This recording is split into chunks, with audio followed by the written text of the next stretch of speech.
오늘 말씀은 신명기 1장 31절 말씀입니다. 다 함께 합독합니다. 광야에서도 너희가 당하였거니와 사람이 자기의 아들을 안는 것 같이 너희의 하나님 여호와께서 너희가 걸어온 길에서 너희를 안으사 이곳까지 이르게 하셨느니라 하나. 아멘. 기도하겠습니다.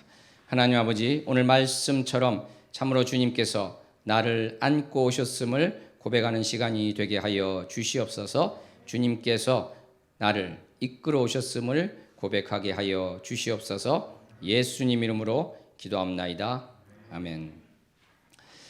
사랑하는 성도 여러분, 우리는 지난 시간에 나는 누구인가에 대해서 보았습니다. 내가 누구입니까? 바로 하나님이 질투하시기까지 사랑하는 자, 바로 하나님의 것이 된 우리입니다. 그랬을 때 하나님의 것이 된다는 것, 하나님이 우리를 질투하기까지 사랑한다는 것은 사실은 그것이 우리 인생의 처음과 마지막 고백이 되는 것입니다.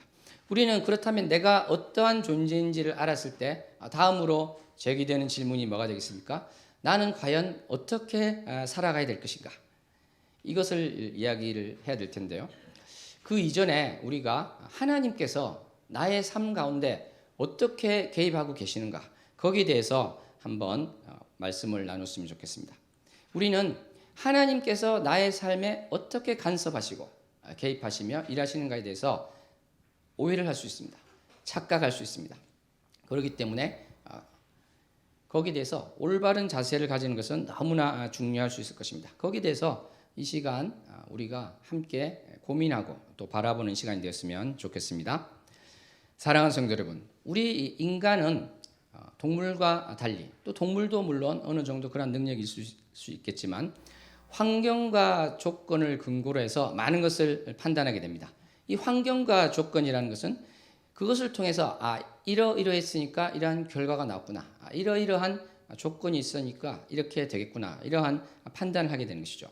그런데 그것이 잘못되었을 때 하나님이 하시는 일에 대해서 내가 마치 하나님이 된 것처럼 스스로 착각하고 판단하는 일이 벌어질 수 있다는 것입니다. 실제로 우리 일상생활에 있어서도 우리 사람 간에서도 이런 일이 좀 많이 벌어질 수 있죠. 예를 들어서 우리가 길을 지나가고 있는데 한 사람이 막 이렇게 울고 있는 것을 봅니다. 그러면 누구나 어떻게 생각할까요? 야, 저 사람 정말 슬픈 일이 있나 보다, 이렇게 생각할 수 있죠. 그렇지만 사실은 그 사람이 웃겨서 울 수도 있죠. 그죠? 그런 분 없습니까? 너무 웃긴 이야기를 듣거나 그래서 너무 웃다 보면 이제 눈물이 나오는 경우가 있습니다. 저도 그런 적이 있었는데요. 한참 전이네요. 너무 오래돼서 기억이 가물가물한데 대학생 때 같은데 TV에서 어떤 프로를 보는데 너무 웃겨가지고 웃음이 멈추지 않아서 그런 생각이 났습니다. 그 전에 기사를 읽었는데 남미 어떤 나라에서 사람이 웃다가 죽었다, 이런 것을 봤는데 야, 이러다 진짜 죽는 거 아니야? 이런 생각이 들 정도로 막 웃었던 그런 생각이 납니다. 울고 있는 사람이 또 어떤 사람이 있을까요? 슬픈 것이 아니라 하나님께서 주신 것이 너무 감사해서 울 수도 있습니다. 저는 정말 하나님 만났을 때 길을 가는데요, 나무를 보고 막 울기를 했습니다. 누가 봤으면 저 사람이 시련을 당했나, 왜 저러나 그럴 텐데 정말 하나님의 은혜가 임하니까 나무를 보는데, 산을 보는데 그렇게 눈물이 나더라고요. 또 어떤 경우가 있습니까? 길을 가는데 이성, 그러니까 남자면 여자, 여자면 남자겠죠. 그 이성을 이렇게 보는데 그 사람이 얼굴이 빨개지는 거예요. 그래서 무슨 생각을 하게 됩니까? 야, 눈은 있구나, 정말 나를 보니까 저렇게 얼굴이 빨개지나 보네, 그랬는데 사실은 그 판단이 틀렸을 수 있죠. 이 사람은 화가 나는 일이 있어서 그 앞에 있는 사람 보지도 않고 얼굴이 붉어졌을 수도 있는 것입니다. 또 나를 향해서 누군가 막 뛰어와요. 뛰어오는데 내가 아는 사람인가? 나를 보고 막 뛰어오네, 그랬는데 나를 스치고 계속 뛰어가요. 그래서 판단이 잘못됐구나, 나를 보고 뛰어온 게 아니구나 했는데 사실은 그게 또 맞을 수 있습니다. 사실은 그 사람이 내가 아는 사람인 줄 알고 막 뛰어갔는데 가까이서 보니까 아닌 거예요. 그러니까 머쓱하니까 계속 뛰어가는 거죠. 그 사람 마음을 어떻게 제가 잘 아냐면 제가 그런 적이 있어서 알고 있습니다. 제가 비가 오는데 우산이 없었어요. 저기 어떤 여학생이 와서 저 여학생에게 중학교 때인 것 같습니다. 우산을 좀 씌워달라고 해야지 하고 막 다가가서 보니까 누나더라고요. 누나, 우리 누나. 그래서 그런데 그 다음번에 또 한 번은 누나가 떠오고 있는 겁니다. 그래서 제가 무슨 할 말이 있었는지 막 뛰어갔어요. 가까이서 보니까 누나가 아니에요. 그래서 계속 저는 뛰어갔던 그런 기억이 납니다. 그리고 이제 연예인들 모임이 있어요. 전 세계 유명한 영화 배우들이 이렇게 모이는 모임이 있는데 어떤 사람을 보니까 다들 이렇게 정장을 하거나 화려한 옷을 입고 왔는데 이 사람은 티셔츠 하나만 입고 온 겁니다. 그러니까 저 사람은 B급 영화 배우인가 보다. 요즘에 그 배역도 못 맡아서 먹고 살기 힘든가 보다. 이렇게 생각할 수 있는데 알고 보니까 그 사람이 브루스 윌리스인 거예요. 세계 톱스타. 이 사람이 자기는 너무 유명하니까 정장을 안 입어도 다 자기를 알아본다는 거죠. 그래서 우리는 판단을 이렇게 틀리게 할 수 있죠. 이분이 뭐 이야기 나온 김에 요즘에 이제 실어증으로 연기를 중단했다는 그런 또 안타까운 소식을 듣기도 했습니다. 사랑하는 성도 여러분, 하나님께서 우리에게 주시는 복도 그러한 것 같습니다. 그러니까 여러 방면에서 성공한 사람들을 보면 어떻게 해야 되겠습니까? 하나님이 복 주셨나 보다. 그 사람은 정말 하나님 뜻대로 사는 사람인가 보다. 이렇게 판단할 수 있죠. 또는 성공하지 못한 사람, 힘들게 사는 사람을 보면 하나님께서 복을 안 주시거나 덜 주시나 보다. 하나님 말씀대로 안 살아서 그러나 보다. 이렇게 판단할 수 있습니다만 앞에 여러 가지 제가 말씀드린 것처럼 이것도 그 판단이 틀릴 수 있다는 것입니다. 우리가 성경을 통해서 그런 것들을 많이 볼 수 있습니다. 예를 들어서 홍해까지 갈라주면서 그 이스라엘 백성을 인도하셨습니다. 그러니까 누가 보더라도 하나님께서 이 홍해를 가르면서까지 애굽에서 종되었던 이스라엘 백성을 데리고 나왔는데 이들은 정말 하나님 말씀에 순종하고 우상을 섬기지 않고 잘 따르지 않을까? 이렇게 생각을 할 수 있지만 그 판단이 틀렸다는 것을 우리가 알고 있습니다. 1세대는 여호수아와 갈렙 빼고는 들어가지 못했던 것이죠. 또 어떤 게 있습니까? 정말 2세대는 이제 가나안 땅에 들어왔으니까 그 부모들의 그런 전철을 봤으니까 정말 이제는 잘 하겠지 했는데 성경을 보면은 어떠한 것이 나오죠? 이들은 바알들을 섬기고 아세라를 섬기고 아스다롯을 섬기고 있습니다. 바알은 하늘과 기후의 신이라고 할 수 있고요. 아세라는 이제 다산, 식물의 여신이다 이렇게 할 수 있습니다. 아스다롯은요 사랑과 다산의 여신이라고 할 수 있고 이것은 이시타르라고 바벨론에서는 됐고 헬라어에서는요 아프로디테 아시죠? 아프로디테가 되고 또 로마로 가서는 비너스가 되는 것입니다. 이러한 우상을 섬기고 다른 신을 섬기는 것들이 사실은 우리가 예상한 것과 전혀 다르게 되었던 것이 바로 이스라엘 백성들의 상황이었습니다. 그래서 이렇게 또 우리는 생각해 볼 수 있습니다. 이들이 하나님을 다 이렇게 버렸으니까 이들은 멸망하겠구나. 전쟁을 할 때마다 다 지겠구나. 그렇게 생각할 수 있죠. 물론 사사기 10장에 보면 실제로 그런 것이 있습니다. 바알들과 아스다롯을 섬길 때 블레셋에게 패하는 그러한 것을 하나님이 허락하시지만 사실은 또 그렇지 않은 것이 너무나 많이 나오고 있습니다. 우리가 여호수아, 사사기, 열왕기 쭉 이렇게 보다 보면 분명히 하나님께서 이들을 바로바로 심판해서 바로바로 멸망하게 하실 것 같은데 그렇지 않더라는 것입니다. 승리를 하고 마치 하나님이 너무 이 백성들을 기뻐하는 것처럼 이렇게 보이는 것도 있다는 것이죠. 우리가 참 구체적으로 이것을 보게 되는 게 이러한 장면이 되는 것 같습니다. 사사기라고 해서 이스라엘에는 왕을 대신해서 통치하던 자들이 있었습니다. 그래서 실제로는 다스리는 자가 바로 하나님이셨습니다. 하나님이 다스리는 분, 통치하시는 분 이렇게 됐는데 이스라엘 백성들이 왕을 달라고 요청을 하기 시작합니다. 그러니까 이것은 뭐냐면 이제 하나님이 다스리지 마시고요. 사람이 세워서 사람이 다스리도록 하겠습니다. 이렇게 하게 되는 것이죠. 그랬을 때 하나님께서는 뭐라고 말씀하시냐면 너희들이 나를 버렸다 이렇게 분명히 이야기하고 있습니다. 사무엘 선지자도 그에 대해서 하나님께서 왕이 되시는데 너희가 하나님을 버린 것이다 이렇게 분명히 이야기를 하고 있습니다.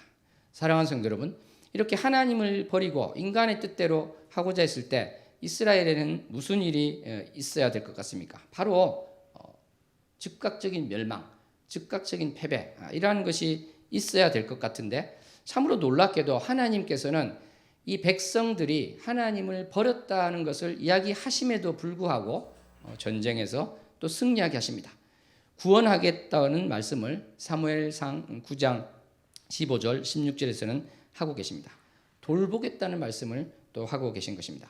사랑하는 성도 여러분, 여기서 우리가 생각해 볼 수 있는 것은 무엇이겠습니까? 나의 환경과 조건이 너무 잘 되는 것 같고 아무 문제 없는 것 같다고 하더라도 그것 자체가 내가 하나님 뜻대로 행하고 있다, 내가 하나님이 원하는 대로 잘하고 있다, 이것을 보장해 주지 못한다는 것이죠. 그렇지 않습니까? 이것을 우리가 유념해서 보아야 될 것입니다. 또 이제 우리가 환경과 조건 가운데 고통 가운데 있는 것도 우리가 볼 수 있습니다. 고통이 그러면 무조건 내가 잘못해서 하나님이 벌 주시고 심판하신 것인가? 물론 이제 그러한 것이 있는 경우도 있습니다. 예를 들어서 제사장 엘리의 아들이 있었는데요. 이 홈니와 비나스 이 아들은 백성들이 제사 드리러 가져온 고기를 중간에서 가로채서 먹었습니다. 하나님께 그 기름을 바치기 전에도 내놓아라 이렇게 하였던 것입니다. 뭐라고까지 이야기하냐면 내놓지 않으면 억지로 뺏겠다. 그래서 아랫사람들을 시켜서 그것을 뺏어서 그것을 갈취하는 것을 제사장의 아들이 했다는 것이죠. 이들은 어떻게 됐겠습니까? 당연히 하나님의 심판이 있었는데 바로 전투에 나가서 죽게 되었습니다. 또 신약으로 오면은 사도행전 5장에 가면은 아나니아와 삽비라가 있습니다. 이들이 하나님을 속였습니다. 성령을 속였습니다. 이랬을 때 바로 즉각적으로 그 자리에서 숨을 거두는 그러한 일을 우리는 보게 됩니다. 이처럼 이 고통으로 보이는 것, 멸망으로 보이는 것이 즉각적으로 죄의 결과로 보이는 것이 있습니다. 그렇지만 모든 고통, 모든 나에게 닥친 어려움이 하나님이 심판하신 것이다, 하나님이 벌 주시는 것이다, 이렇게 볼 수는 없을 것입니다. 그것은 아까 결과와 정반대로 하나님께서 나를 단련하시기 위해서 또는 그 외에 여러 가지 내가 알 수 없는 이유 때문에 고통을 허락하신 것이다. 그것을 우리가 고백할 수 있어야 될 줄로 믿습니다.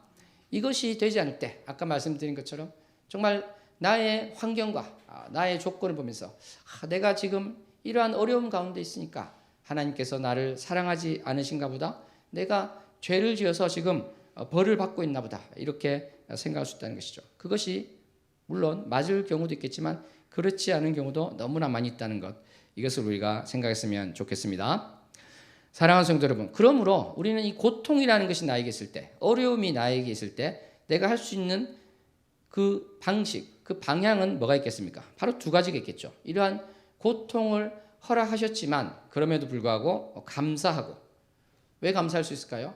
하나님의 그 계획을 모르지만 이제까지 인도하신 주님께서 또 다른 무엇인가 하실 것이다, 고백할 수 있을 것입니다. 또는 그것이 나의 고통 가운데 내가 그것이 직접 이유는 아니라 할지라도 기도하는 가운데 나의 죄를 깨닫게 된다면 그것으로 감사할 수 있는 것입니다. 고통 가운데 회개하고 하나님 앞으로 돌아올 수 있다면 그것이 너무나 감사한 일이 되겠죠. 그런데 또 어떠한 길이 있겠습니까? 바로 고통 가운데 불평과 원망을 하고 하나님은 계시지 않는구나, 하나님이 계시다면 어찌 나에게 이럴 수 있는가, 이러면서 하나님과 등을 돌리는 그러한 일이 있을 수 있을 것입니다. 물론 여기에서 이 두 가지가요 칼로 무 자르듯이 완벽하게 되는 것은 아닐 것입니다. 그렇지만 궁극적으로 그렇게 되어야 된다, 이렇게 생각합니다. 저는 로봇처럼 우리 모두가 고통했을 때 감사합니다, 이렇게 돼야 된다, 그것이 맞다, 이렇게 말씀드리는 것은 아닙니다. 어찌 우리가 그럴 수 있겠습니까? 우리가 정말 입으로 담을 수 없는 큰 고통이 있을 때, 내가 너무나 사랑하는 사람을 잃는다든지 이루 말로 형언할 수 없는 고통이 있을 때 어찌 그것을 보고 바로 감사합니다 이 말이 나올 수 있겠습니까? 우리는 너무 마음 아파할 수 있습니다. 하나님께 대들 수도 있습니다. 하나님 어떻게 이럴 수 있습니까? 우리는 그렇게 할 수도 있겠지만은 결과적으로 그 과정이 내 평생에 된다면 그것은 문제가 심각해진다는 것이 되는 것입니다. 왜 그러냐면 우리가 정말 그 모든 것을 이해할 수 없지만 그 가운데 하나님의 선하시고 기쁜 것을 깨달을 수 있기 때문에 그러한 것입니다. 그것은 우리가 좀 이따가 한 번 더 말씀을 드리도록 하겠습니다. 반대는 어떤 것이 있겠습니까? 반대로 내가 형통할 때, 나의 일이 잘 풀려갈 때, 아무런 일이 나타나지 않을 때 우리가 착각할 수 있습니다. 무슨 착각을 할 수 있을까요? 내가 너무 잘 살고 있구나. 내가 정말 하나님 뜻대로 잘 살고 있구나. 그런데 그게 아닐 수 있죠. 아까 우리가 봤을 때 하나님을 거역하고 왕을 세워달라. 이렇게 하나님을 반대한 것과 똑같은 것이 되었지만 전투에서 승리하였단 말입니다. 전투에서 승리하였다고 해서 백성들의 주장과 백성들의 말이 다 옳은 것은 아니라는 것이죠. 마찬가지로 나의 인생에 있어서 아무런 일이 벌어지지 않을 때, 아무런 고통이 벌어지지 않고 아무런 어려움이 나타나지 않을 때, 오히려 잘 될 때 나는 여기에 대해서 내가 잘하고 있구나 생각할 수 있지만 꼭 그런 것만은 아니다. 이것을 생각을 해야 될 줄로 믿습니다.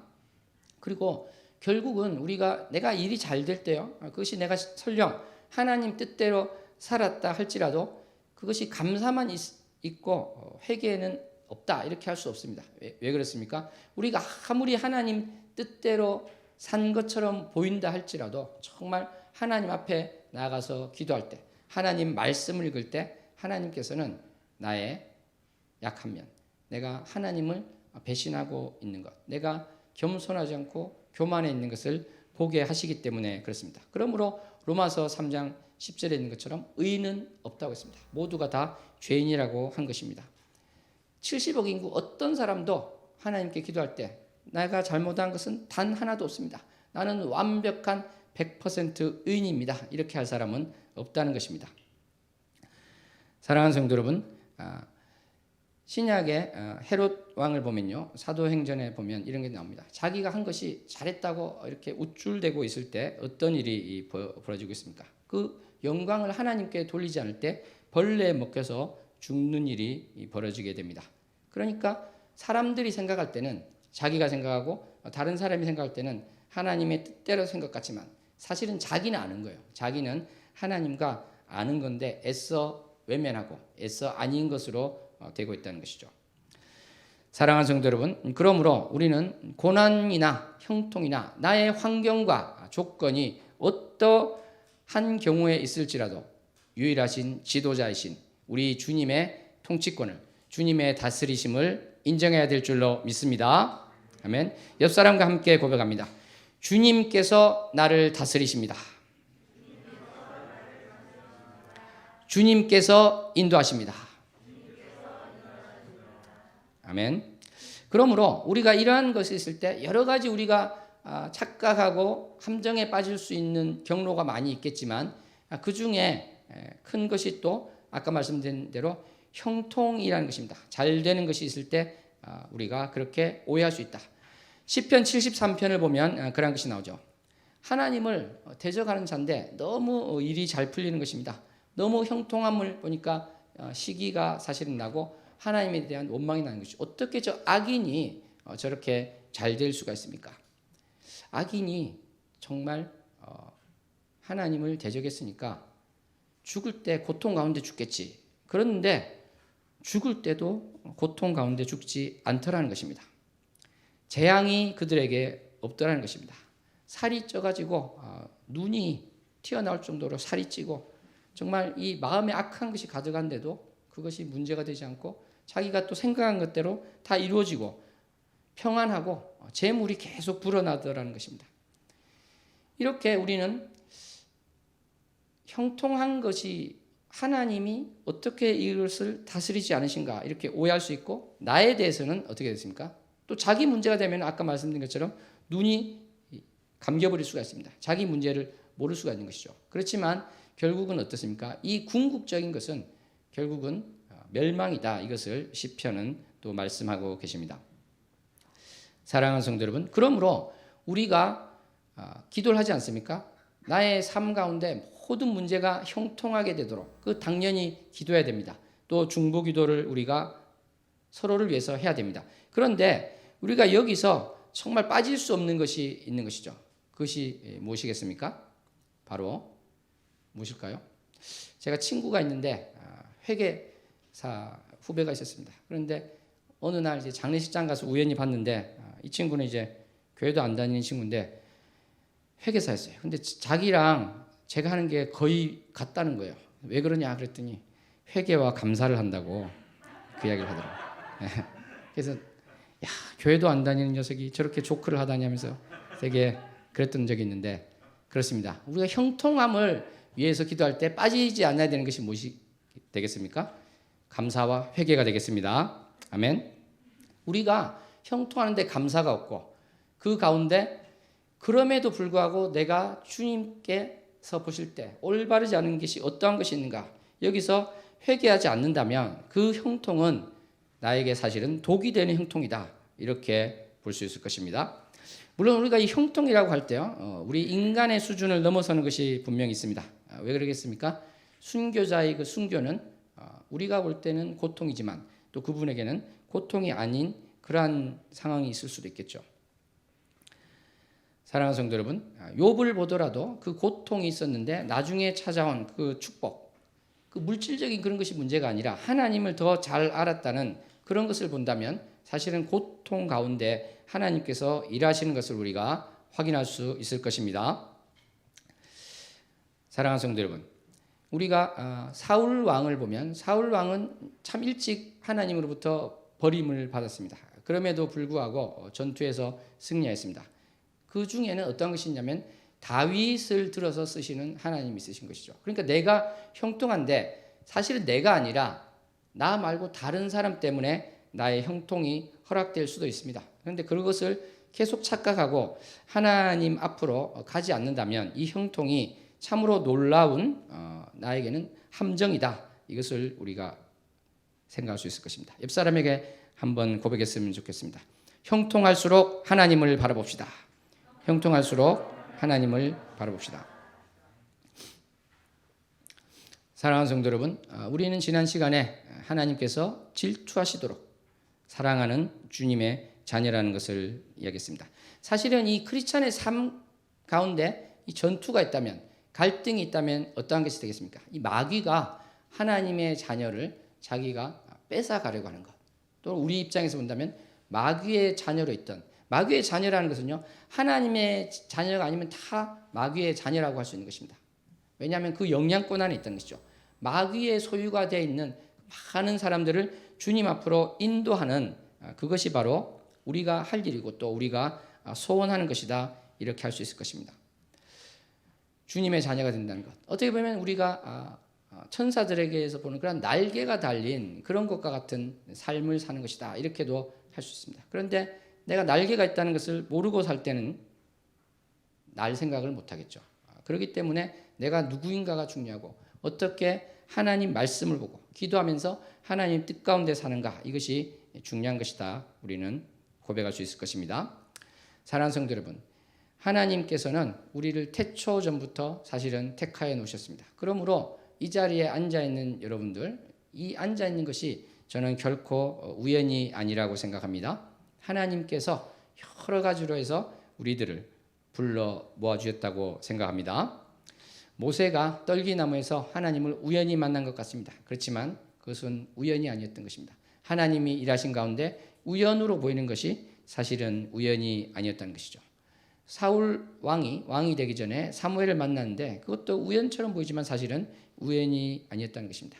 아브라함의 종이 리브가를 또 만나는 것도 우연이 아니었다는 것이죠. 이 모든 것이 사실은 하나님께서 인도하고 계신다, 하나님께서 우리를 안고 인도하여 주신 것이다, 이렇게 고백할 수 있을 것입니다. 우리 오늘 본문 말씀 한 번만 더 합독했으면 좋겠습니다. 광야에서도 너희가 당하였거니와 사람이 자기의 아들을 안는 것 같이 너희의 하나님 여호와께서 너희가 걸어온 길에서 너희를 안으사 이곳까지 이르게 하셨느니라 하나. 아멘.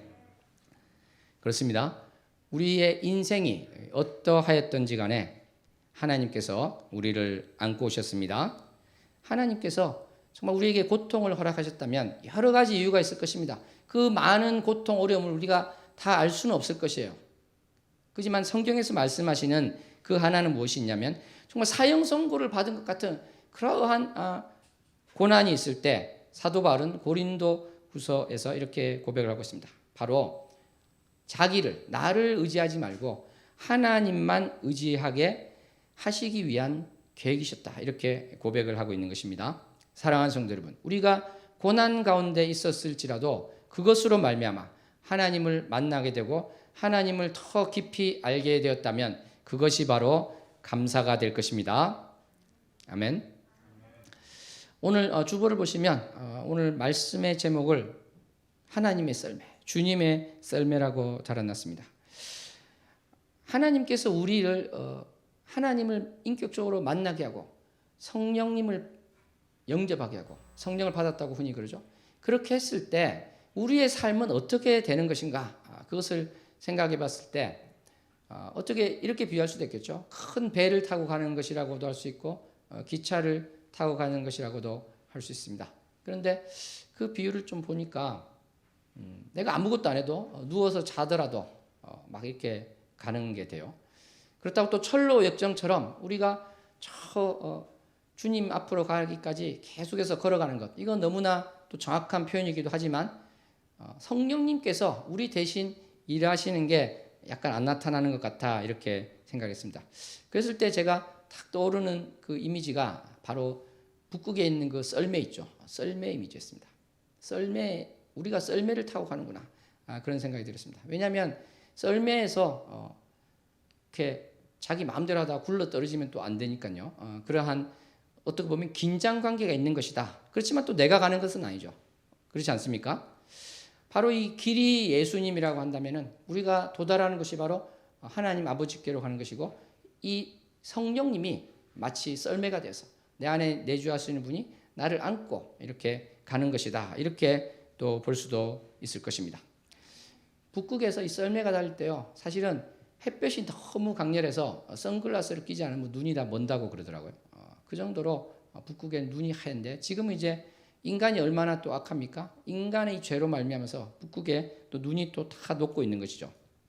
어쨌거나 바로 우리는 우리 크리스찬의 삶이란 무엇인가? 마치 썰매를 타고 가는 삶과 같다. 이렇게 한번 생각을 해봤으면 좋겠습니다. 눈썰매, 생각만 해도 신나고 시원하기도 하죠. 한번 고백했으면 좋겠습니다. 우리는 주님이 이끌어주시는 눈썰매를 타고 있습니다. 우리는 주님이 이끌어주시는 눈썰매를 타고 있습니다. 그런데 이 눈썰매를 타고 가면서 아주 빨리 달려가지 않습니까? 그것이 마치 내 능력인 것처럼, 나의 지혜인 것처럼 살아서는 안 될 것입니다. 정말 겸손한 마음으로 딱 썰매, 그 개에게 묶여있는 그 끈을 딱 잡고 있어야 되겠죠. 그러지 않고 벌떡 일어선다든지 썰매에서 막 이리저리 막 움직이려 하면 어떻게 될까요? 거기서 통통통 점프를 한다든지 이렇게 되면 굴러 떨어지게 되지 않겠습니까? 우리는 정말 겸손한 가운데, 우리가 기쁨 가운데서도 겸손한 가운데 주님 앞에 나가야 될 줄로 믿습니다. 우리의 인생은 정말 썰매를 타고 하나님 앞으로 나아가는 그러한 삶인 것 같습니다. 우리가 다시 나의 어려움에 대해서 한번 생각해 봤으면 좋겠습니다. 계속 그 생각이 반복되는 것이죠. 썰매를 타고 가는데 왜 나에게 어려움이 있습니까? 왜 나에게 고통이 있습니까? 이런 것은 계속 우리를 생각하게 하는 부분이 있습니다. 말씀드린 것처럼요, 일부는 죄값 치르기도 있다. 이것을 우리는 인정해야 될 것이에요. 다윗 왕이 다름 아닌 자기 아들 압살롬에게 쫓겨갑니다. 너무나도 이거는 답답할 노릇이죠. 그렇지만 그것은 결국은 자기가 지었던 죄, 한 여인을 간음하고 그 남편을 또 죽이게 되는 그러한 자신의 죄에 대한 죄값이다. 이렇게 우리는 볼 수 있을 것입니다. 그러므로 나의 삶 가운데 어떤 고통은 내가 벌받고 있는 것이다. 이렇게 볼 수 있는 게 있겠죠. 그렇지만 대부분은 또 알 수 없는 그런 것이 있다. 우리는 이렇게 고백해야 될 것입니다. 사랑하는 성도 여러분, 우리는 이러한 고통을 당할 때, 어려움을 당할 때 사탄의 유혹을 받게 됩니다.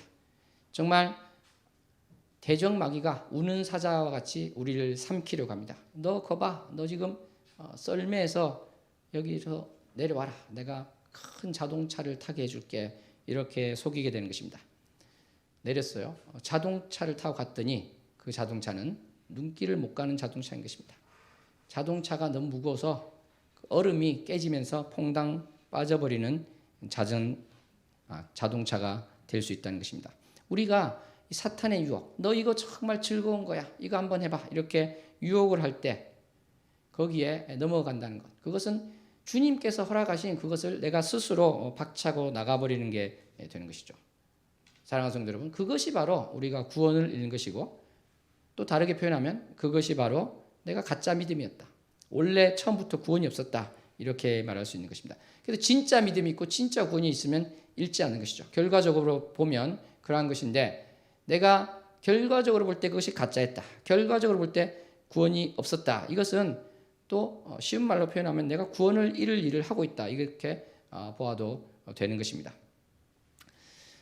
사랑하는 성도 여러분, 내가 정말 원하는 것이 있을 수 있습니다. 그렇지만 앞에서 말씀드린 것처럼 주님의 뜻을 구하고 주님께서 원하시는 방향을 먼저 내세울 때 사실은 그 원하는 것도 될 수 있음을 우리는 알아야 될 것입니다. 내가 어떠한 특정한 것, 어떤 부라든지 명예라든지 이러한 것들을 막 우리가 간절히 기도를 할 수 있지만, 하나님이 2등이 된다면, 하나님이 항상 뒷전이 된다면, 내가 아무리 그것을 원한다 할지라도 그것은 결코 얻을 수 없을 것이고, 얻는다 하더라도 아까 말씀드린 것처럼 나에게 독이 되는, 나에게 함정이 되는 그러한 것이 되고 말 것입니다. 우리가 인생 가운데 많은 유혹이 있는데 그 중에 가장 심각한 것은 무엇이 되겠습니까? 하나님을 두 번째로 만드는 것입니다.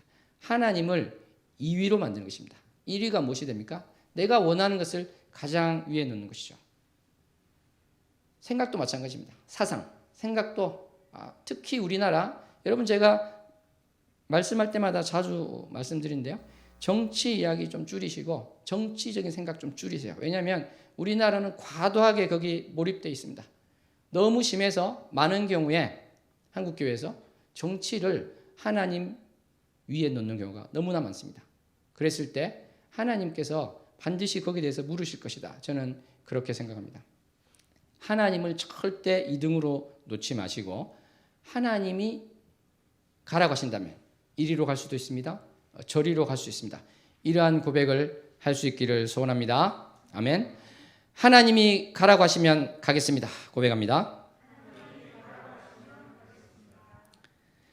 사랑하는 성도 여러분, 오늘 본문 말씀에 우리 주님께서 나를 안고 오신 그 삶이라는 것을 이야기하였습니다. 정말 하나님께서는 이 고통을 왜 허락하셨을까? 이것이 신정론이라고요, 너무나도 어려운 질문이 됩니다. 왜냐하면 전능하신 분이 왜 그러셨나? 그러면 아시는 분이 또 왜 그러셨나? 하나님은 왜 또 악을 만드셨나? 이렇게 이 고통의 문제에 대해서 우리는 피할 수 없는 그러한 딜레마에 빠지게 되는 것 같습니다. 그렇지만 사랑하는 성도 여러분, 바로 이 고통을 말할 때 우리가 알고 있는 고통 중에 가장 큰 고통을 당하신 분이 바로 누구셨습니까? 바로 예수님이셨습니다. 육체적 고통뿐만 아니라 정신적 고통, 영적인 고통, 이것이 너무나 크셨음을 우리가 알고 있습니다.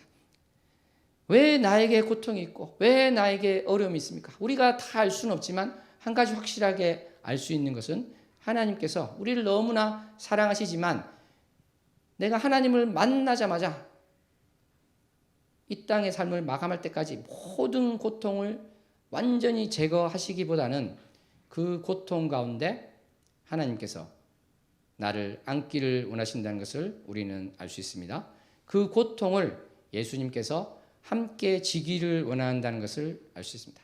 그 고통을 함께 주님께서는 나누기를 원하신다는 것을 우리는 고백할 수 있습니다. 그러므로 우리는 십자가의 교회, 주변에서 고통이 없는 것 같지만 언젠가는 올 수 있는 것입니다. 이 고통이 왔을 때 우리는 원망과 불평을 하기 전에 그 고통에 마음 아파하고 함께 나눌 수 있는 우리가 되었으면 좋겠습니다. 그래서 이 예수님은 바로 우리를 대신해서 고통을 받으신 것이기 때문에 철학자 피터 크리프트는 이러한 말을 했습니다. 예수님은 하나님의 눈물이시다, 이러한 표현을 썼습니다. 바로 하나님께서 그 고통을 우리와 함께 나누기를 원하시는데 바로 예수님 자체가 하나님 아버지의 눈물이라는 것입니다. 사랑하는 성도 여러분, 만약에 예수님께서 여러분이 혼자 방에 계신데 앞에 나타나신다면 예수님께서 어떤 말씀을 하실까요? 예수님 커피 한 잔 해요. 그러면 커피 한 잔 하시면서 무슨 말씀을 하실 것 같습니까? 저는 이런 말씀 하실 것 같습니다. 힘들지, 이렇게 이야기하실 것 같습니다. 또 이 말씀도 하실 것 같습니다.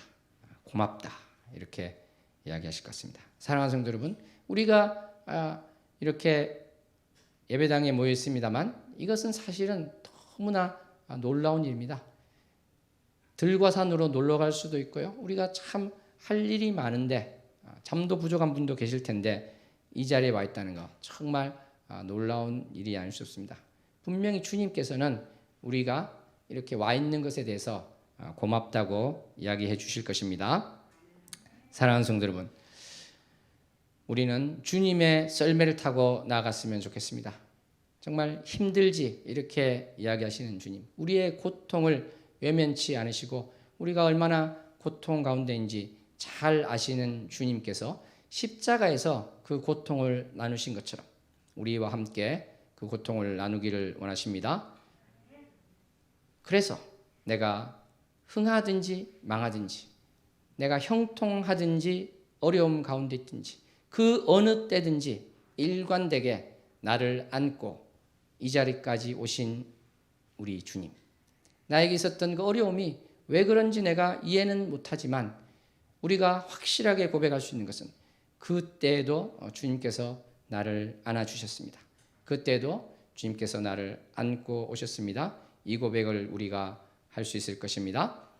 내가 형통하다고 해서 하나님을 버리지 않고, 내가 고통 가운데 있다고 해서 예수님을 등지지 않는 그러한 자가 되어서 참으로 질투하시기까지 사랑하는 주님의 자녀로서 주님을 기쁘게 하는 우리 모두가 되기를 소원합니다. 기도하시겠습니다. 하나님 아버지, 우리는 주님께서 이끌어 가시는 썰매 탄 자가 되기를 소원합니다. 내가 참으로 작은 것으로 주님께 노력했을 때 주님께서 기뻐하시고 이끌어 가심을 고백합니다.